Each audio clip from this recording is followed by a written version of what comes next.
Bonjour et bienvenue dans ma salle de bain. Aujourd'hui, on retourne dans la douche et on va faire une petite banquette au fond de la douche. Allez, c'est parti!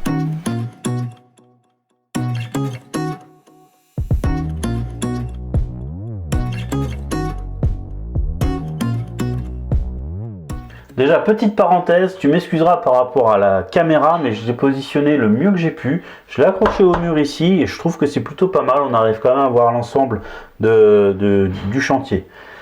Allez, on est parti. Alors dans un premier temps, je sais pas si tu te rappelles, je te mets un petit lien dans la vidéo, j'ai maçonné le bac ici et j'avais mis une petite bande tout autour. Donc à l'emplacement de la banquette, on va enlever la bande, ça sert à rien, donc la banquette elle va faire 30. Hop. On va enlever là. Tac.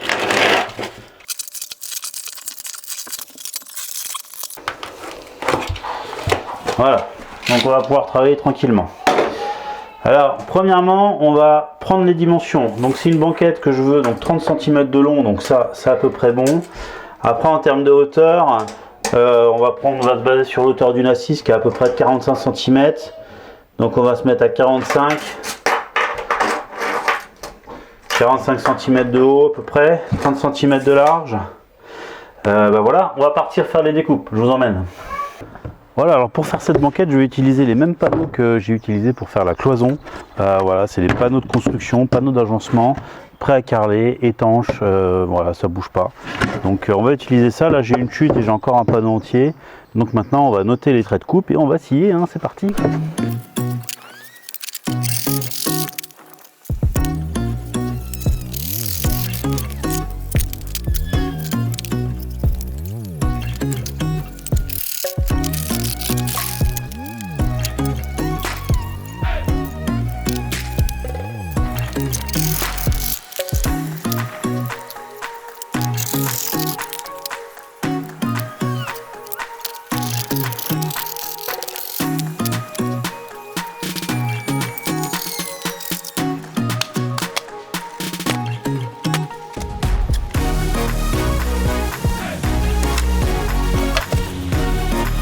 Retour dans la salle de bain. Donc là, ce qu'on va faire, on va faire un petit montage à blanc, vérifier que tout est à bonne dimension.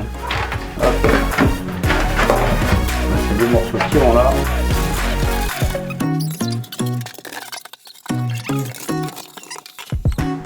Bon. Bah écoutez, c'est pas mal. Maintenant, il n'y a plus qu'à coller tout ça. Hein.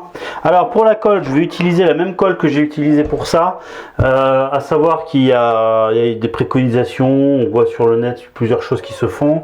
Il y en a qui utilisent de la colle à carrelage, d'autres plein de choses. Ça, c'est ce qui est vendu avec le concept. C'est une colle qui est hyper forte. Et j'ai regardé vite fait sur ma colle à carrelage, ça c'est plus fort que ma colle à carrelage. Donc je vais utiliser ça dans un premier temps pour coller, en tout cas pour coller la structure. Par contre le reste je vais venir avec de la colle à carrelage parce que l'avantage d'une colle à carrelage c'est qu'elle est quand même un petit peu plus liquide, donc ça va me permettre de venir coller le dessus, et ça va me permettre aussi de bien remplir tous les joints derrière de partout, que ça soit bien hermétique. Voilà, donc écoutez, c'est parti hein.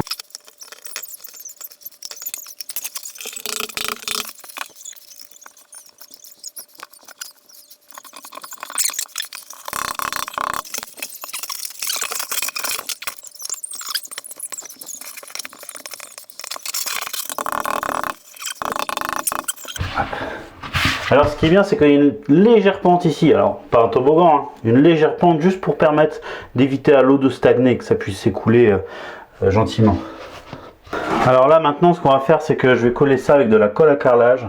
Ça va me permettre de bien jointer le bas et remplir ici toutes les fentes. Donc c'est parti, on va faire de la colle à carrelage. Bon alors, pas beaucoup de place. Donc là maintenant, j'ai fait une colle. Je fais une colle un peu épaisse quand même. Donc on va essayer donc bien tartiner là.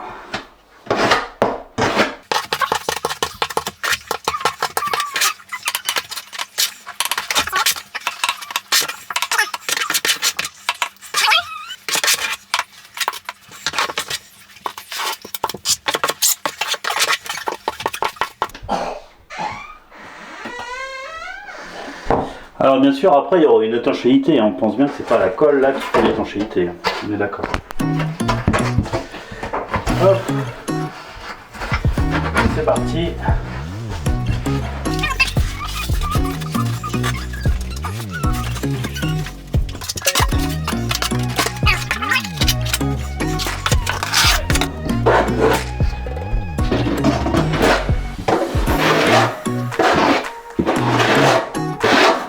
Voilà. Alors, quand même vérifier une chose, quand même vérifier une légère pente. Ouais, ça va, une légère pente. Donc là maintenant à ce stade, ce qui est préconisé c'est de mettre des vis ici. Hop, poser ça là. Alors les vis, les vis. Je suis parti sur des grosses vis comme ça, les plus grosses que j'ai trouvées. Alors, je mets pas de, vous verrez, on voit des fois dans certains systèmes, il faut mettre une rondelle. Je mets pas de rondelle parce que vraiment le but c'est pas de mettre en tension, c'est juste de maintenir le temps que la colle prenne. Voilà. Hop.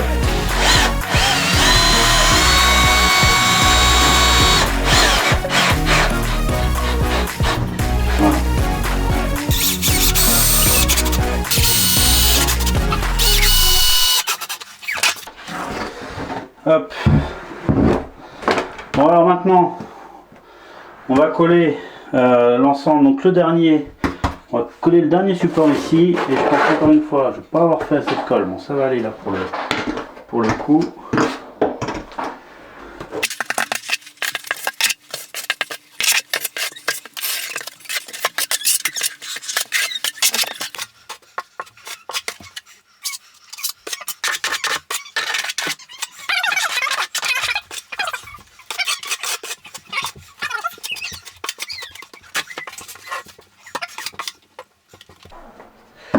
Voilà. Un peu là. Bon bah c'est parti, on pose la dernière. Hein. Hop.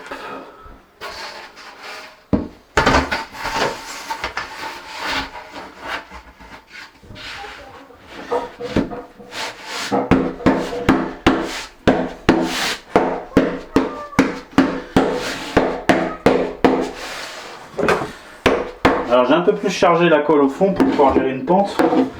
Elle est comment la pente? Bon, elle est parfaite. Elle est parfaite.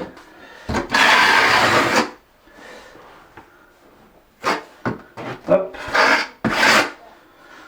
Alors super important, bien enlever tout ce qui peut dépasser, bien gratter. Parce qu'après, une fois que la colle à carrelage est sèche, il faudra reposer le carrelage dessus, donc ce sera plus compliqué si vous laissez les petits crotons.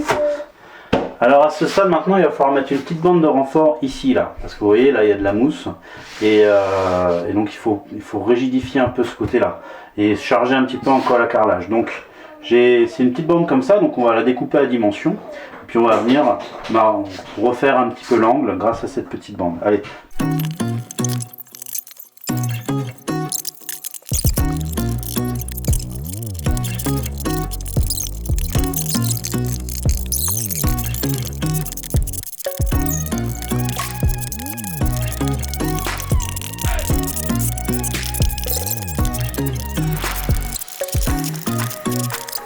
Voilà, donc vous avez vu, rien de très compliqué, et vous pouvez imaginer tout ce qu'on peut faire avec ces panneaux d'agencement. Le champ des possibles est vraiment très grand, c'est plutôt sympa.